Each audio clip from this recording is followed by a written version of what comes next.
안녕하세요. 건강365 아나운서 최인경입니다. 전립선염, 전립선 비대증, 그리고 전립선암. 남성들에게는 전립선 건강에 대한 부담이 있습니다. 질환으로 인한 배뇨 증상 역시 삶의 질을 떨어뜨리는 아주 불편한 상태가 되는데요. 남성암으로 비교적 흔하게 지적이 되는 전립선암은 병기에 따라 수술이나 방사선 치료를 선택해야 하는 경우도 있고요. 치료 후에도 조심할 부분들이 있습니다. 오늘은 전립선암에 대해서 알아보고요. 노인 건강에서 늘 강조되는 면역력과 영양에 대해서도 살펴보겠습니다. 건강365 왁스의 엄마의 일기 듣고 시작하겠습니다. 남성들에게 전립선 건강은 삶의 질과도 연관되는 부분입니다. 배뇨 장애를 비롯해서 일상의 불편이 고통으로 자리하기도 하는데요. 비교적 젊은 나이에 겪을 수 있는 전립선염부터 나이를 더할수록 발병 위험이 높아지는 전립선 비대증, 그리고 부담을 크게 느끼는 전립선암까지 남성들의 전립선 건강은 늘 신경 쓰이는 부분입니다. 자녀된 입장에서도 아버지의 배뇨장애 여부를 살피는 관심이 필요하지 않을까 싶은데요. 한양대학교 병원 비뇨의학과 조정기 교수와 함께합니다. 교수님 안녕하세요. 네, 안녕하세요. 네, 반갑습니다, 교수님.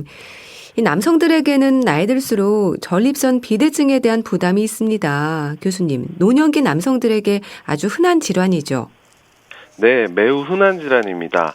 아주 간단하게 말하면 50대에 50%, 60대 60%, 70대 70% 정도로 발병할 정도로 굉장히 흔한 질환입니다. 네.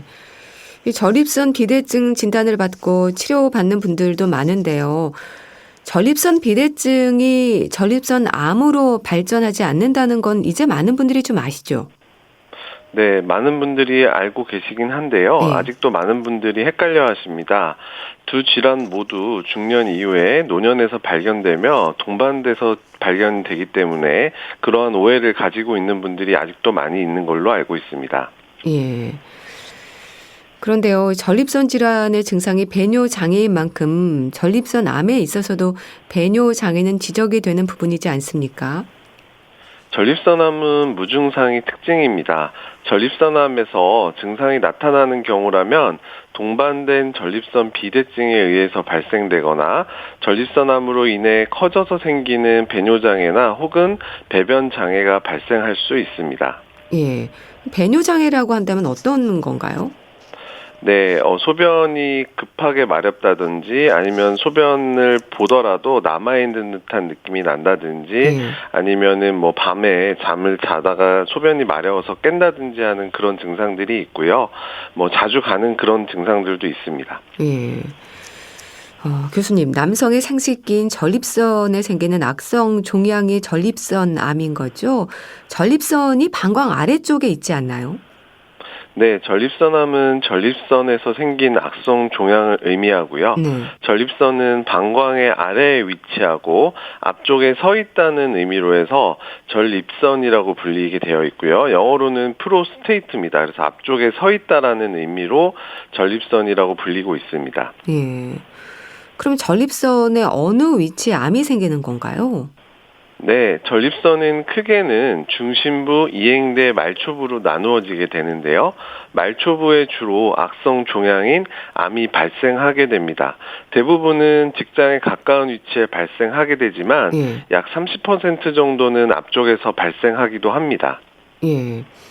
그럼 그렇게 주로 이제 전립선 끝부분인 거죠. 여기에 암세포가 자리하는 건 왜 그렇습니까? 전립선 말초부에서 주로 악성 종양이 자라나게 되는데 아직까지는 그 원인이 명확하게는 밝혀지지는 않았습니다. 그러나 제 개인적인 의견으로는 직장과 근접해 있는 부위에 발생하는 것이 많은데 이런 것들이 위치적인 영향 때문일 거라고 추측하고 있습니다. 예. 전체 암 발병률에 있어서도 전립선암은 비교적 흔하죠. 네, 최근 통계청 자료를 보면 남성암에서 3위에 해당할 정도로 다빈도암이고요. 고령화가 진행될수록 더 많은 수의 환자분들이 늘어나게 되고 PSA와 같은 그런 간단한 검사들이 검진에 포함된다면 더 많은 환자들이 조기에 발견되게 돼서 더 많은 환자분들이 발견될 수 있습니다. 예. 근데 소변 보는 일에 문제가 생기는 배뇨 장애는 다른 질환에서도 흔히 있는 증상이라서 암일 수도 있다는 생각은 잘 못할 것 같은데 어떨까요? 조기 발견되는 경우도 많은가요? 네, 앞서 설명드린 것처럼 전립선 비대랑 전립선 암이랑 비슷한 나이대에 생기기 때문에 이게 이제 배뇨장애가 있는 거가 암이라고 오해하실 수도 있습니다. 하지만 그게 암에 의한 증상은 아니고요.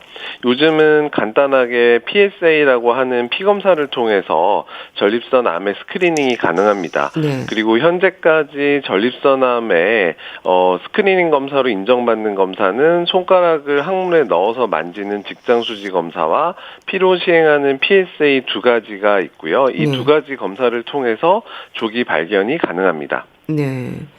그러니까 PSA 검사랑 직장수지 검사는 간단하게 할 수 있는 거죠? 네, 맞습니다. 근데 조기 발견으로 초기에 치료가 되는 경우보다 전이된 상태에서 진단이 되는 경우도 많다고 들었습니다. 암의 진행 속도가 빠른 건가요? 전립선암의 경우는 천의 얼굴을 가지고 있습니다. 저위험도의 전립선암과 고위험도의 전립선암의 경우 예후가 전혀 다릅니다. 저위험도의 경우 거북이암으로 불릴 정도로 느리게 진행이 되지만 고위험도의 전립선암의 경우는 일반적으로 우리가 아는 다른 암동들처럼 빠르게 진행할 수 있습니다. 그럼 암이 뼈로 전이가 됐거나 합병증이 생긴 상태에서 진단이 되는 경우도 흔한가요? 요즘은 그런 경우가 이전보다는 흔하지 않습니다. 하지만 종종 그러한 환자분들이 내원하시기도 하는데요. 전립선암은 주로 전이되는 부위가 뼈이기 때문에 전이 시에 극심한 통증을 호소할 수 있습니다. 예. 그런데 교수님, 전립선암은 점점 증가할 거라는 얘기가 있던데요. 서구화된 식습관이 문제라고 들었습니다. 그런가요? 서구화된 식습관이 문제인 거는 맞습니다. 근데 그보다 더 중요한 거는 고령화에 따른 유병률이 증가하는 것이고요. 대한민국은 이미 초고령화 사회로 가고 있기 때문에 이로 인해 전립선암의 그 숫자가 급격히 증가하고 있는 추세입니다. 물론 서구화된 식습관이 큰 영향을 주고 이러한 식습관의 개선도 환경적 요인 중에서 가장 중요한 요인입니다. 네. 고령화가 문제라고 하셨는데 또 식습관 사실 생각해 보면 이제 식생활의 변화가 생긴 지 아주 오래되지 않았습니까? 서구화된 식습관이라는 거는 새롭지 않을 것 같은데 어떨까요? 네, 맞습니다. 식생활 변화는 오래되었기 때문에 식습관의 영향은 이전보다는 크지는 않습니다. 하지만 환경적인 요인 중에서 조절이 가능한 가장 중요한 인자이기 때문에 육식을 줄이고 지중해식 식사나 우리나라 같은 경우에는 두부라든지 콩 같은 것들을 섭취하는 청국장 같은 것들이 아주 도움이 될 수 있습니다. 네. 지중해식 식단이 도움이 되나 봐요? 네, 맞습니다. 지중해식 식단 중에는 토마토라든지 올리브유 같은 것들을 활용해서 먹는 것들이 도움이 될 수 있습니다. 또 교수님, 전립선암에 있어서도 가족력 신경 쓰이는 부분이죠? 네, 매우 중요한 부분입니다. 직계 가족의 경우, 즉 아버지가 전립선암을 겪은 경우라면은 5배 정도의 위험도가 올라간다고 보시면 됩니다. 또한 형제 중에 발병이 되었다면은 반드시 조기 검진을 시행하는 것이 맞고요. 가족력이 있는 경우라면 40대 이후부터 앞서 말씀드린 PSA라는 피검사를 검진 시에 넣어서 시행하실 것을 추천드립니다. 네. 전립선암이라는 진단을 받으면 환자나 가족들은 어떤 부분을 가장 궁금해하시나요? 네, 모든 암 환자들이 그러하듯 환자분들이나 가족분들은 예후를 가장 궁금해하십니다.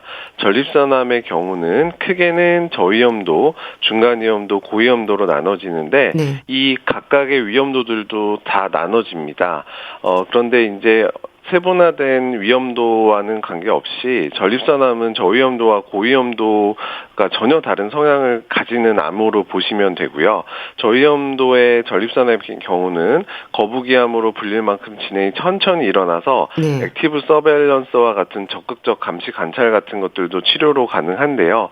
고위험도의 경우는 우리가 알고 있는 일반적인 암들처럼 진행이 빠르고 복강내로까지 전이가 일어날 수 있기 때문에 이런 것들은 전혀 다른 부분이라고 생각하셔야 되고 진단 당시에 어떤 정도로 퍼져 있는지가 가장 중요하다고 보시면 될 것 같습니다. 네.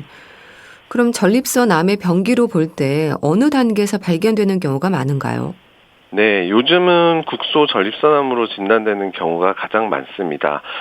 TNM 스테이지로 치면은 한 2기 정도 된다고 보시면 될 것 같고요. 최근에는 많은 분들이 PSA라고 하는 피검사를 통해서 이상 소견이 있을 때 대학병원으로 내원을 하셔서 조직 검사라든지 MRI라든지 이런 것들을 시행을 해서 빨리 발견을 하게 됩니다. 네. 그럼 건강검진에서 PSA 검사를 꾸준히 하면 조기 발견에 별 문제가 없겠네요.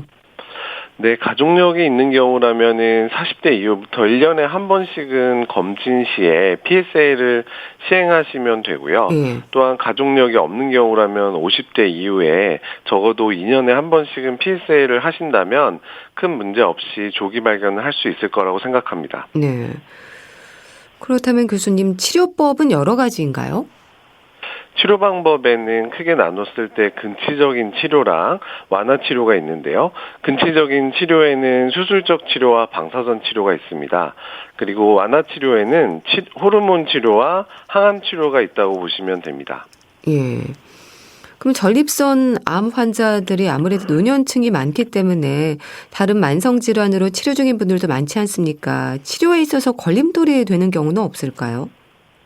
네, 지금 말씀하신 것처럼 기존에 가지고 있는 그런 기저질환이라든지 아니면은 기대염형 같은 것들이 굉장히 중요합니다. 국소 전립선암이나 국소 진행 전립선암의 경우라면은 근치적인 치료인 수술적인 치료나 방사선 치료를 시행할 수가 있게 되는데요. 이러한 것을 결정하는 것은 기대염형을 기준으로 해서 10년 이상의 기대염형이 있을 시에 근치적인 치료를 시행할 수가 있습니다. 그렇지만 최근에는 기대염형뿐만이 아니라 신체적인 나이가 젊은 분이라면 로봇 수술 등의 방법이 있기 때문에 이러한 시도들에 대한 연구 결과들도 많이 보고되고 있습니다. 그래서 저도 이전에는 만 75세 기준으로 수술적 치료를 결정을 했지만 최근에는 만 75세 이상이라고 하더라도 신체적 나이가 젊은 분들이라면 로봇 수술을 결정하기도 합니다. 네. 좀 나이가 좀 연세가 드셨어도 신체적으로 좀 건강하신 분이라면 또 좋은 선택을 할 수 있는 거네요. 네, 맞습니다. 근데 방사선 치료의 경우에는 매일 병원을 또 오가야 하지 않습니까? 노인들에게는 이것도 만만치 않은 힘든 일이지 않을까 싶은데요. 네, 거동이 힘드신 경우라면은 저 같은 경우에는 주중에 입원을 통해서 연고지에 따라서 편의를 제공을 해드리기도 하고요. 방사선 치료 기간 중에 약간의 피로도라든지 아니면 혈뇨나 혈변을 호소하시는 경우가 있어서 불안해하시기 때문에 이런 경우에는 뭐 입원 치료를 통해서 좀 더 편하게 좀 치료를 받으실 수 있도록 편의를 제공하고 있습니다. 방사선 치료 중에 혈뇨나 혈변을 보는 분들도 좀 많으신가요? 네, 방사선 치료 그 당시에도 생길 수 있고요. 한참 이후에도 생길 수가 있는데 우리가 이제 방사선 방광염이라든지 방사선 그 항문 쪽에서 이제 피가 나는 그런 형태들이 발생을 하게 되는데 이걸 좀 더 쉽게 설명드리면 히로시마나 나가사키에 원폭이 있고 나서 그때 사망하신 분들 말고 그 이후에 살아남은 분들이 계속해서 비가역적으로 이런 그 데미지가 쌓이게 되는데요. 그런 거나 마찬가지로 이런 방사선 치료 이후에 그런 것들이 한참 후에도 10년이 지나서도 혹은 15년이 지나서도 혈뇨 같은 것들로 내원하시는 분들이 종종 있습니다. 근데 방사선 치료를 받는 분들 중에는요, 주치의를 자주 볼 수 없는 걸 좀 답답해 하시던데요. 이거 어떻게 이해하면 될까요? 네, 아무래도 이제 방사선 치료를 시행하는 곳은 방사선 치료 종양학과라는 곳이고 저희는 이제 비뇨의학과이기 때문에 그런 부분을 걱정하시는 분들도 있는데 요즘에는 사실 방사선 치료를 하면서 호르몬 치료를 같이 시행하고 있거든요. 그래서 호르몬 치료가 불가능한 분이 아니라면 같이 시행을 하고 한 달에 한 번 정도 꼴로 원래 다니시는 것처럼 외래로 오시기 때문에 생각보다는 그렇게 많이 불안해하시지는 않습니다. 네. 자, 그럼 교수님, 전립선 암의 기본적인 치료는 수술로 봐야 될까요? 수술적 치료는 방사선 치료와 마찬가지로 근치적 치료 방법 중에 하나입니다. 예. 그런데 수술 치료 이후에 재발된 경우, 특히 생화학적 재발이 발생한 경우에는 방사선 치료를 추가하기가 용이하지만 방사선 치료 후에 재발이 의심되거나 할 경우에는 수술적 치료를 시행할 수는 있지만 먼저 수술적 치료를 시행하는 것보다는 쉽지가 않습니다. 예. 그럼 방사선 치료를 받은 분들이 수술을 하는 건 어렵고 수술 환자가 재발을 했을 때 방사선 치료를 하는 게 일반적이라는 말도 있던데 이게 어떤 의미인가요? 네, 수술적 치료를 받은 경우에는 앞서 말씀드린 것처럼 생화학적 재발, 즉 PSA라고 하는 수치가 올라가는 경우에 발생한 경우에 방사선 치료를 추가적으로 시행할 수가 있는데요. 네. 방사선 치료를 받은 분들이 재발한 경우라면 수술적 치료가 불가능한 건 아니지만 방사선 치료를 받은 후에 조직이 비가역적인 변화로 인해서 수술적 치료 시에 회복에 문제가 생기는 경우도 있고 사실 수술을 할 때도 굉장히 이제 조직 자체가 그냥 일반적인 환자들하고는 좀 다르기 때문에 네. 회복이 더뎌진다든지 하는 경우들이 관찰될 수가 있습니다. 네. 그래서 저희 같은 경우에는 수술적 치료를 먼저 받는 것을 선호하고 있습니다. 네. 호르몬 치료도 있지 않나요? 네, 호르몬 치료는 예전에 닥터 히킨스라는 분이 처음 발견을 해서 노벨상을 받았던 치료고요. 호르몬 치료를 좀 더 쉽게 설명을 드리면 전립선암이 남성 호르몬이라는 먹이를 먹고 자라게 되는데 이런 것들의 보급로를 차단하는 방법이 호르몬 치료라고 생각을 하시면 될 것 같습니다. 그래서 호르몬 치료에는 고안의 내용물만을 적출하는 수술적인 거세랑 약물로 시행을 하는 화학적 거세가 있고요. 호르몬 치료 를 통해서 전립선암의 진행을 늦출 수는 있습니다. 하지만 이것이 앞서 말씀드린 것처럼 근치적인 치료가 될 수는 없습니다. 네. 호르몬 치료를 하다가 항암요법으로 진행이 되는 건가요? 호르몬 치료는 영구적인 치료가 아닙니다. 그래서 호르몬 치료를 하다가도 호르몬 치료에 반응을 하지 않는 호르몬 불응성 전립선암으로 진행이 되게 됩니다. 이거는 이제까지 알려진 문헌상으로는 한 6가지 기전으로 해서 일어나게 되는데요. 이렇게 호르몬 치료에 반응하지 않는 불응성 상태가 되면 이때 치료는 탁세인 계열이라는 항암제를 투여를 하게 되고 최근에는 항암제 외에도 이 탁세인 계열 이후에 브라카라는 우리가 이제 안젤리나 졸리가 유방암 때문에 알려진 그 유명한 유전자인데요. 브라카 유전자의 변이가 발견되는 경우에는 팔프 이니비터와 같은 새로운 약제들의 투여가 가능하고 또한 우리나라에 이제 곧 도입이 될 PSMA 팩 같은 것들을 통해서 미세전이에 대한 진단을 할 수가 있게 되고 또한 그것을 통해서 새로운 치료를 할 수가 있는 것들이 예정되어 있습니다. 그런 다양한 치료들을 결정하는 건 뭘 기준으로 하는 건가요? 네, 아무래도 환자의 진행 정도에 따라서 어떠한 치료를 받는지 결정된다고 생각하시면 쉽게 이해가 되실 겁니다. 이전에 어떤 치료를 받았는지 그리고 현재 환자의 상태가 어떤지가 결국에 이 환자한테 어떤 치료를 할 건지를 결정하게 되는 중요한 요인 중에 하나라고 보시면 될 것 같습니다. 교수님, 아무래도 수술법에 관심이 많을 텐데요. 복강경이나 로봇 수술을 많이 하시나요? 어쩔 수 없이 개복 수술을 하는 경우도 있을까요? 네, 전립선 적출술이 필요한데 이전에 큰 상처 부위로 인해서 개복 수술을 받아서 유착이 심한 경우에 한해서는 개복을 할 수도 있습니다. 그렇지만 요즘에는 이제 수술을 후에 유착 방지제라는 걸 많이 사용하기 때문에 예전처럼 그렇게 유착이 많지 않고 개복 수술을 진행하는 경우가 비용적인 문제가 아니라면 거의 많이 하지를 않고 있습니다. 저의 경우라면 현재는 거의 대부분 거의 대부분이라고 보셔도 좋을 것 같은데요. 로봇 수술을 진행하고 있습니다. 그 이유는 제가 수술하는 방식 때문인데요. 저는 이제 방광을 내리지 않고 하는 전립선 적출술을 시행을 하게 되는데요. 이 경우에는 좁은 공간에서 수술을 시행을 해야 하기 때문에 이런 거에 최적화된 로봇 수술을 시행하고 있습니다. 어떤 방식이든 수술 후에 지켜야 하는 부분들이 있겠죠? 네, 맞습니다.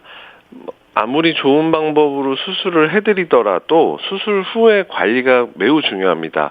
우리가 예를 들어서 어떤 팔에 뼈가 부러졌다든지 하고 나서 그 이후에 이제 바로 아니면 다리가 부러졌다든지 했을 때 축구 선수의 예를 들어서 설명을 드리면 이제 기부스도 하고 하는데 이걸 다 풀고 나서 바로 운동장에 가서 뛰어라라고 얘기하면 사실 못 뛰거든요.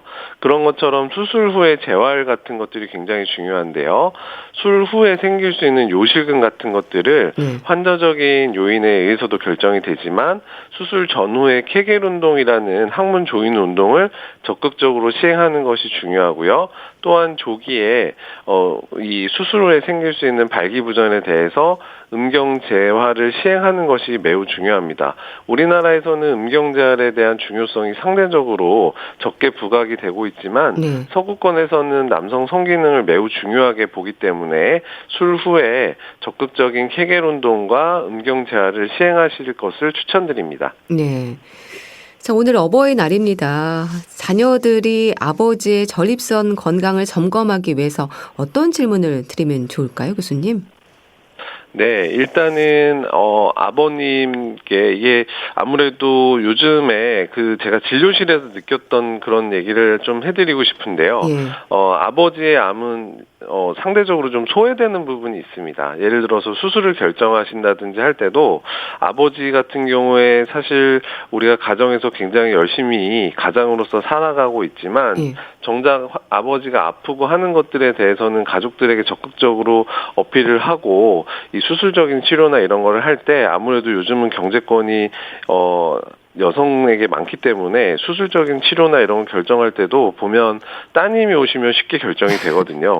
그런데 사실 아니면 이제 참 여러 가지 광경을 보게 됩니다. 그래서 이런 부분에 있어서도 조금 더 이제 남성 특히나 이제 아버지의 그런 암인 전립선 암에 대해서도 많은 분들이 좀 관심을 가지고 적극적으로 치료를 잘 받으셨으면 좋겠습니다. 네. 자, 말씀 잘 들었습니다. 오늘은 남성들의 전립선 건강과 전립선 암에 대해서 짚어봤는데요. 한양대학교 병원 비뇨의학과 조정기 교수와 함께했습니다. 감사합니다. 네, 감사합니다. KBS 라디오 건강365 함께하고 계신데요. 루더 밴드로스의 Dance with my father 듣고 다시 오겠습니다.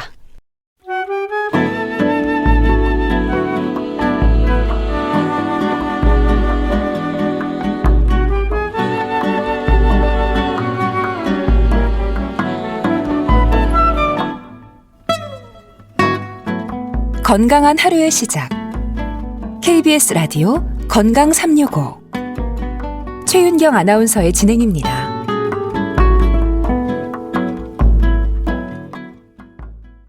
KBS 라디오 건강365 함께하고 계십니다. 어버이날입니다. 평소에 늘 살펴야 하지만 이렇게 명분이 있는 날엔 좀 더 신경 쓸 수 있어서 의미가 있기도 한데요. 코로나19 시대 노인들에게는 고위험군, 면역력이라는 단어가 늘 함께였습니다. 체중에 변화가 있는지, 입맛은 어떠신지 여쭙는 것도 필요하지 않을까 싶습니다. 분당 재생병원 내과 백현옥 교수와 함께합니다. 교수님 안녕하세요. 네, 안녕하십니까. 네.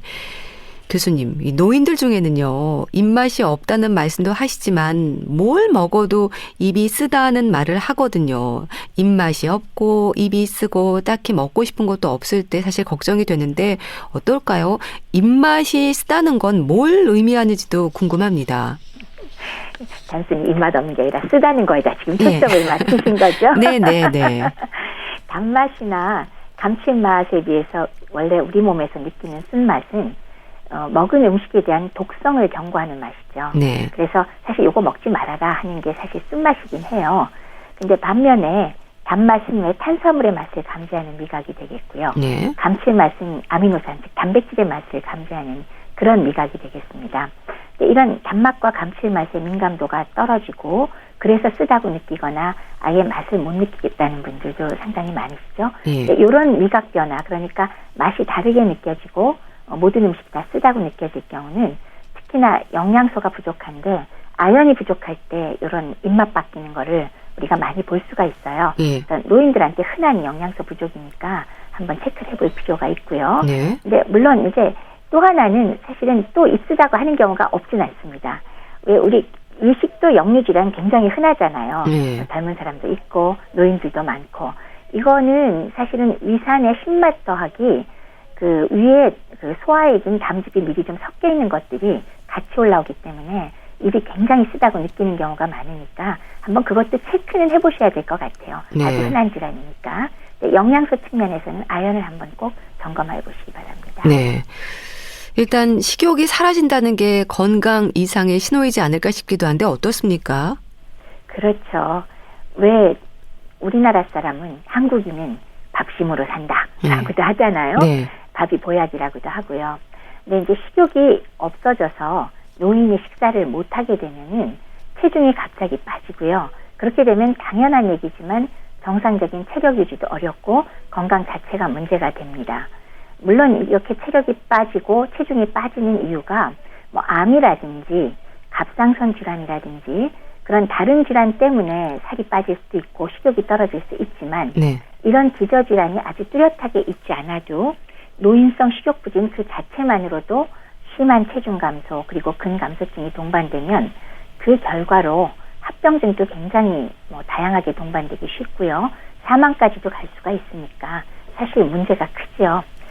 여기 조금 제가 하나 더 말씀을 드린다면 영양에 대해서 좀 더 진지하게 공부하기 전까지는 영양불량이 생겼다. 그럴 때 밥을 못 먹어서 그런 거 아니냐. 왜 못 먹냐. 그럴 때 우리가 왜 증상 중으로 이제 꼽는 게 있어요. 구역질이 심해서 못 먹을 수 있고요. 또 토하니까 못 먹을 수 있잖아요. 설사가 심해도 문제가 되니까 그건 금방 이해가 됐는데 식욕부진이 항상 맨 앞에 나와요. 그래서 저 이해를 잘 못했거든요. 왜냐하면 젊고 건강할 때는 입맛 없어서 며칠 못 먹어도 조금만 지나가면 갑자기 배고파서 막 먹잖아요. 네. 그래서 바로 회복이 되니까 아니 도대체 식욕부진 밥맛 없는 게 어떻게 영양 실조 영양 불량이 돼? 말도 안 돼. 라고 생각을 했었는데 노인은 이게 제일 흔한 원인입니다. 따라서 노인이 입맛 없다 하시면 아주 심각하게 받아들이셔야 된다는 거 강조해드리고 싶어서 말씀을 드렸습니다. 네. 교수님, 이 식욕과 체중은 같이 가는 경우가 많잖아요. 특히 노인들에게 과체중도 문제지만 저체중도 이상 신호일 수 있지 않을까요? 물론이죠. 특히나 젊은 사람과 달리 노인은 사실은 과체중 비만보다도 저체중이 훨씬 위험합니다. 네. 그래서 실제로 사망률 곡선을 살펴보면은 소위 정상 체중, 우리가 왜 체질량 지수를 정상이라고 하는 거기에 맞춰 있는 노인보다도 오히려 과체중, 그러니까 23, 22에서 25 사이가 과체중이고요. 그다음에 25에서 30 사이가 그 비만 쪽에 우리나라로는 기준이 그렇거든요.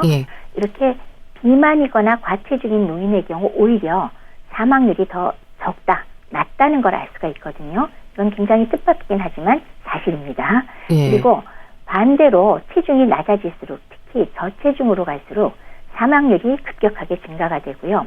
특히나 내가 일부러 살 빼서 빠진 게 아니라 급격한 체중 감소가 동반된 노인들을 체크해보면 사망률이 그냥 있을 때 체중 빠지지 않는 노인들에 비해서 57%가 증가한다 그러니까 어마어마하죠.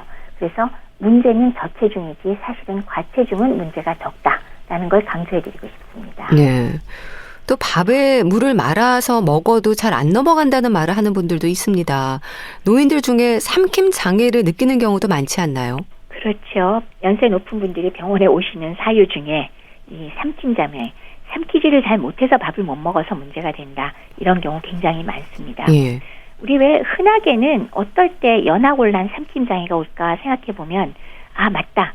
뇌졸중, 중풍.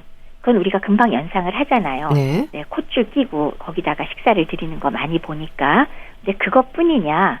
그거 말고도 뇌에 종양이 생겼다거나 파킨슨병이 있거나 머리를 다쳤다거나 이런 경우에 우리 연하곤란 삼킴장애는 흔히 보잖아요. 그리고 또 실제로 목 언저리에 삼키는 그 기관, 들어가는 그 패스웨이, 넘어가는 관에 후두암이나 설암이나 식도암이 생겨도 못 먹겠죠. 이런 것들도 있지만 이제 우리가 지금 얘기하고자 하는 것은 이런 특별한 질환이 없어도 중풍에 걸리지 않았어도 암이 없어도 삼킴장애 증상이 나타나는 걸 꽤나 주변에 흔히 보실 거예요.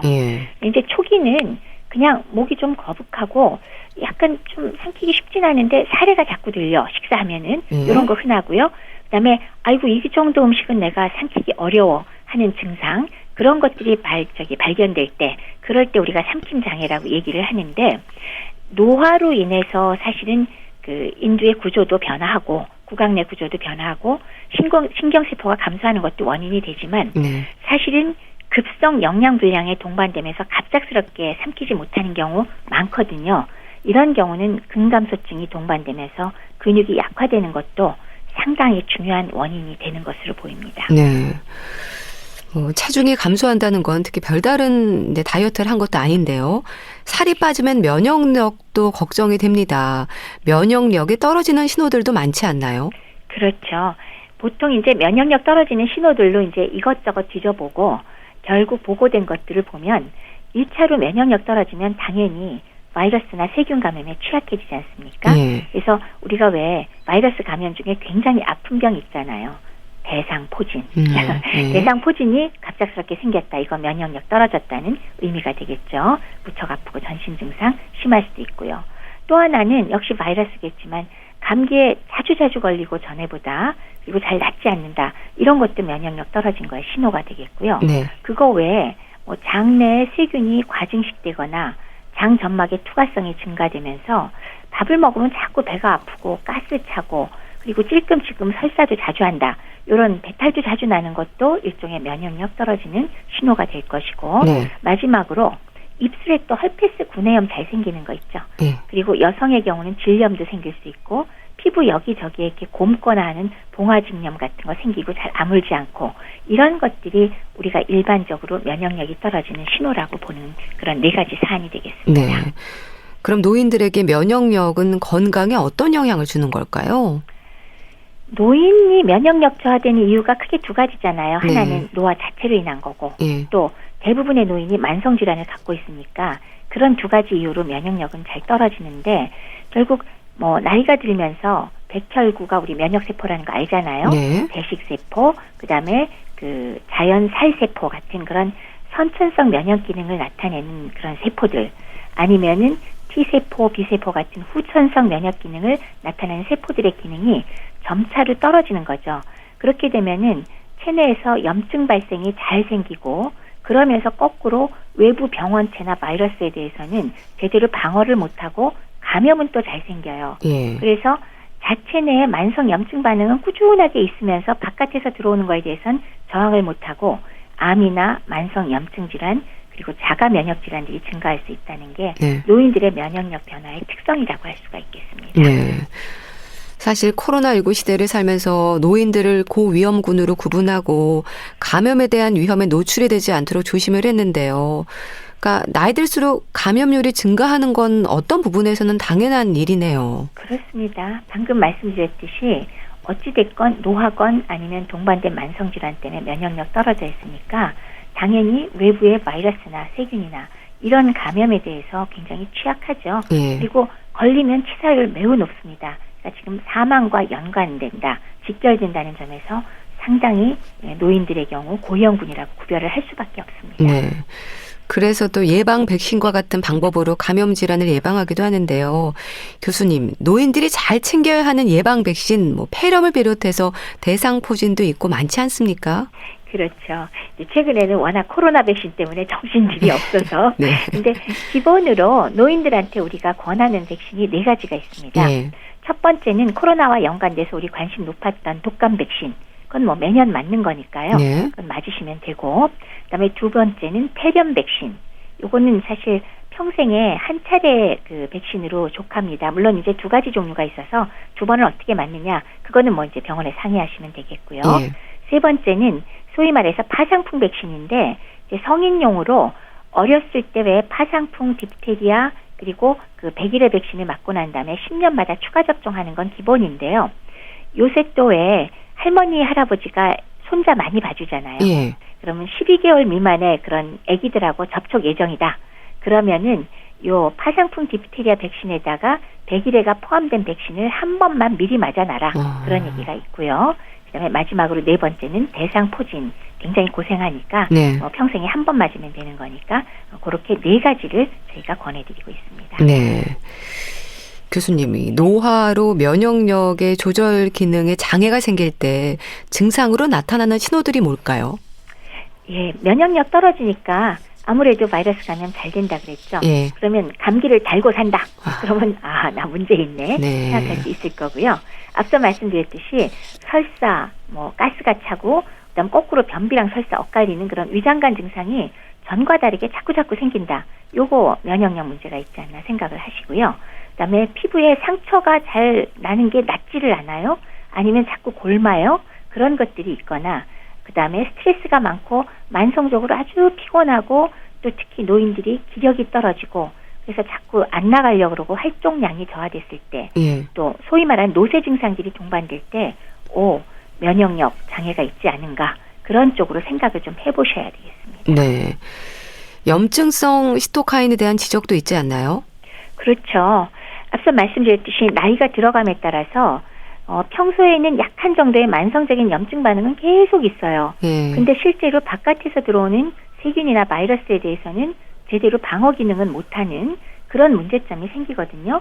그리고 이렇게 만성적인 염증 반응이 지속되면 그거 자체가 신체에 무리를 주고 질병을 일으키는데 어떤 병이냐? 노인들한테 많은 병입니다.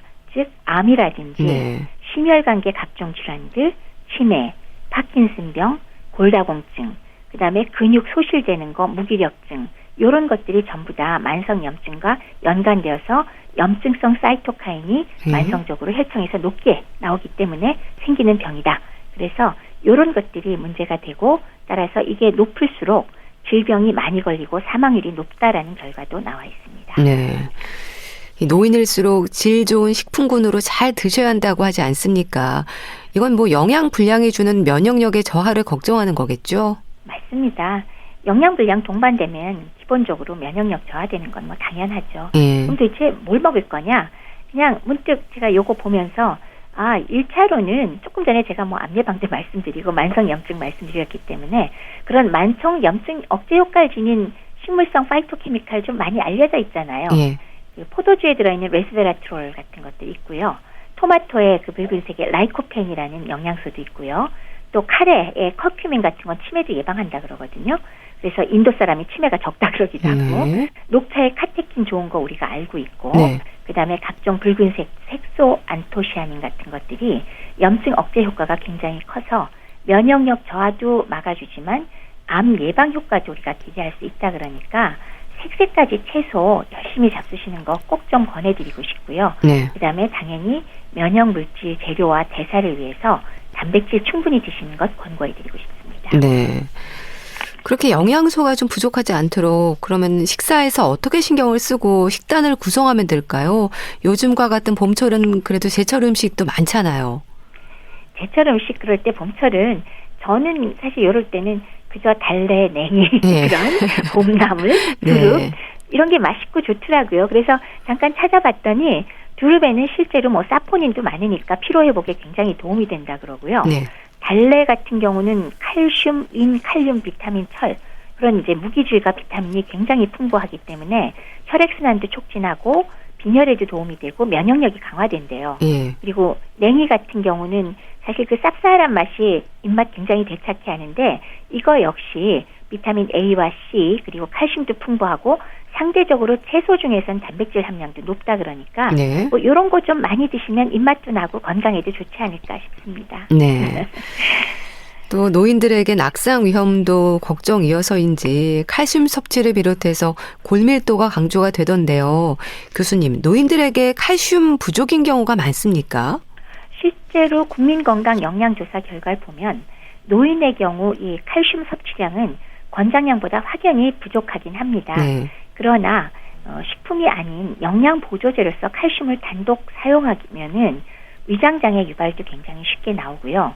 또 체내에서 활용도가 저하되기 때문에 만약에 영양보조제로서 칼슘을 사용하신다면 반드시 비타민 D와 마그네슘을 함께 보충해 주시는 것을 말씀드리고 싶네요. 네.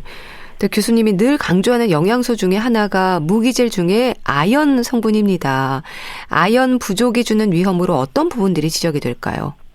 아연은 점막과 피부 건강에 아주 필수인 영양소입니다. 그래서 특히 나이 드셨을 때 아연이 넉넉한 분은 피부 굉장히 고와요. 근데 만약에 이게 부족하면 피부가 거칠어지고 각질도 일고 상처가 나도 아물지도 않습니다. 그리고 앞서 말씀드렸듯이 입맛이 바뀌면서 똑같은 음식을 맛을 다 쓰게 다르게 느끼는 거 이런 특성이 나타나게 되고요. 또 장 점막이 건강하지 못하니까 설사가 자주 나거나 이런 소화기 증상이 동반되기 쉽고 장 면역력이 저하되기 때문에 감염에도 절대적으로 취약하게 됩니다. 그리고 아주 심각하게 부족하면 인지기능 장애까지 동반될 수 있으니까요. 아연은 꼭 관심을 갖고 부족하면 보충을 해주실 필요가 있습니다. 그럼 나에게 아연이 부족한지 혈액 검사로 알 수 있는 건가요? 네, 혈액 검사하시면 어렵지 않게 확인하실 수 있습니다. 네. 그리고 또 교수님, 나이 들수록 근육보다 지방이 증가하잖아요. 대사율과 관련이 있을까요? 맞습니다. 그러니까 기본적으로 근육이 줄면서 대사율 자체도 나이 들면서 감소하거든요. 그러면 옛날과 똑같이 드셨을 때 드신 열량은 아무래도 예전보다는 과다 열량이 되기 때문에 그것은 몸속에서 지방으로 축적이 되죠. 그래서 배도 나오게 되고 아무래도 그렇기 때문에 나이 드시면 열량은 조금 적게 드시는 게 좋지 않을까 싶습니다. 그러니까 기초 대사량이 떨어지는 만큼 적게 드시면 되는 거 아닐까 싶은데 이 부분은 어떨까요? 열량 자체는 적게 드실 필요가 있어요. 근데 또 적게 드시라 그러면 적당도 안 잡숴요. 고기도 하나도 안 잡수고 채소도 별로 안 먹고 반찬도 안 드시고 절대로 그러시면 안 되고요. 전체적인 열량 요구량은 좀 줄긴 하지만 그러니까 단순당 같은 거는 줄이시지만 다양한 영양소를 골고루 앞서 말씀드렸듯이 색깔이 다양한 채소 꼭 드시고 그리고 단백질은 오히려 젊었을 때보다도 약간 더 노력해서 좀 더 섭취하도록 하는 거 굉장히 중요합니다. 교수님이 노년기 건강한 삶을 위한 영양관리에서 가장 중요한 부분 그리고 근력을 위한 노력 좀 짚어주세요. 금방 말씀드렸듯이요. 단백질 섭취량이 부족하면 근육을 만들 재료가 부족하죠.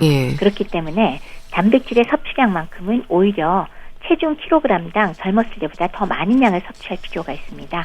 보통 젊었을 땐 킬로그램당 0.8g인데 이제 노인들의 경우는 1g 내지 1.2g 정도 더 많이 드셔야 된다는 것. 그다음에 또 근육을 잘 유지하기 위해서는 아연과 비타민 D가 부족하지 않아야지 제대로 만들어집니다. 그것도 신경 쓰셔야 되고요.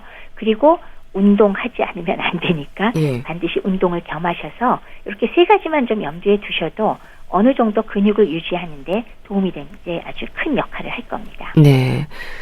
또 자녀 입장에서요. 부모님께 어떤 질문을 드리면서 건강의 이상을 좀 확인할 수 있을까요? 앞서 사실은 서두에서 말씀하신 두 가지 항목이 이미 있긴 있어요. 근데 굉장히 중요한 거거든요. 제가 거기에 이제 조금 더 말씀을 더 보탠다면 첫 번째, 입맛은 요새 어떠신지. 제가 이거 절대로 무시하면 안 된다 그랬잖아요. 굉장히 중요하고요. 두 번째는 식사를 제대로 하시는지 갑자기 양이 줄지 않았는지 상당히 중요하겠죠. 세 번째는 요새 체중 빠지지 않았는지 나이 드시면서 혼자 사시거나 부부끼리 살 때 체중 잘 안 달 때 많습니다. 체중 꼭 자주 달고 갑자기 빠지지 않았는데 체크하시고요. 그다음에 또 하나는 조금 막연하게 들리지만 신체 활동량을 잘 유지하시는지 즉 왔다 갔다 밖에도 좀 들락거리는 거 하고 그냥 집안에 꼼짝 않고 들어박혔으면 그런 것들이 다른 문제들 그러니까 영양적인 문제도 있지만 우울증도 관계 있을 수 있고요.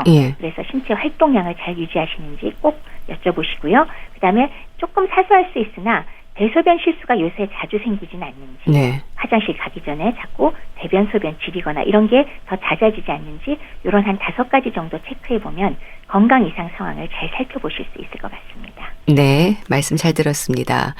자, 오늘은 노인들의 면역력과 영양에 대해서 살펴봤는데요. 분당 재생병원 내과 백현욱 교수와 함께했습니다. 감사합니다. 네, 고맙습니다. 이루펀트, 김필, 조정치가 함께하는 화분 보내드리면서 인사드릴게요. 건강365 아나운서 최인경이었습니다. 고맙습니다.